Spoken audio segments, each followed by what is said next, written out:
President Biden on Thursday said he's confident the U.S. will have the necessary funding to support Ukraine for as long as it takes to fight invading Russian forces, despite skepticism in the GOP led House about providing supplemental spending for the effort. I believe we'll have the funding necessary to support Ukraine for as long as it takes, Biden said at the press conference with British Prime Minister Rishi Sunak. And I believe that support will be real, even though you hear some voices today on Capitol Hill about whether or not we should continue to support Ukraine and for how long, Biden added. Biden and White House officials have been adamant since Russia first invaded in February 2022 that the United States would stand with Ukraine for as long as it took to bring the war to an end. The U.S. has thus far allocated billions of dollars in military and economic aid to Kyiv. Questions about enduring U.S. assistance have been brought back in the spotlight as Ukrainians launch a long-anticipated counteroffensive. Senate Minority Leader Mitch McConnell on Tuesday insisted the $886 billion in funding for the Department of Defense as part of a budget deal that raised the debt ceiling deal is not sufficient. That view puts him at odds with Speaker Kevin McCarthy, who on Monday spurred a bipartisan push by senators last week for a funding increase for Ukraine and other priorities. As part of an agreement to push the debt ceiling package through the Senate quickly and avoid a default, Senate Majority Leader Chuck Schumer and Minority Leader McConnell agreed to work on the defense supplemental spending bill in the coming months.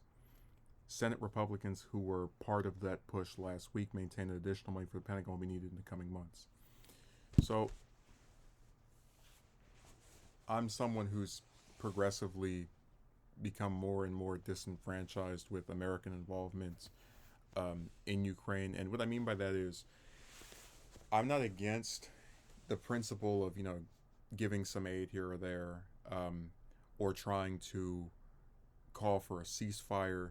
But, I guess what gets me is that Biden is, at least he was, and I think to some extent still is, it's all part of the little, mirage act that he does as a politician.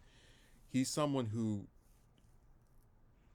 when being against things like single payer free college, what's the number one thing that conservatives say? Oh, how are you going to pay for it?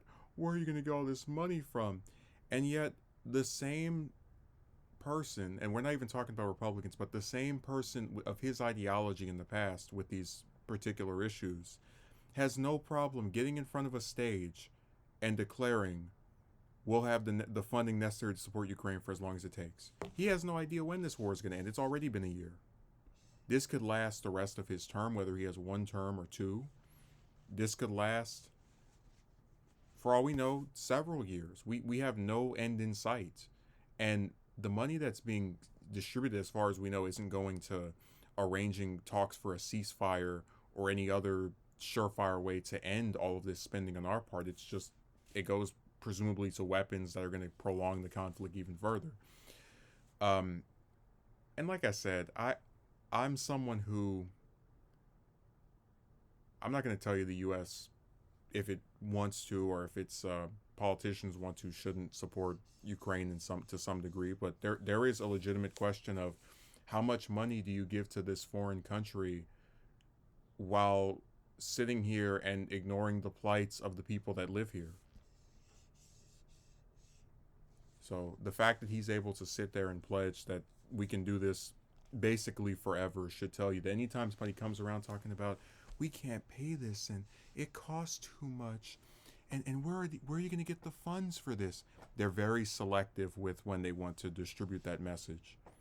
When they want to tell you that something domestic costs too much, they sing that song of how do you pay for it. When they want to sit here and be involved in some war that has no end in sight, they find a way to make that cash appear. And it's not a partisan issue because you have Republicans who are agreeing to the same proposal. But it's just like, as an American, don't you feel sad that your government, like if you want a marginal wage increase, oh, too much money, costs too much, you can't get an extra $1 or $2 an hour, but $800 billion for Ukraine, go right ahead.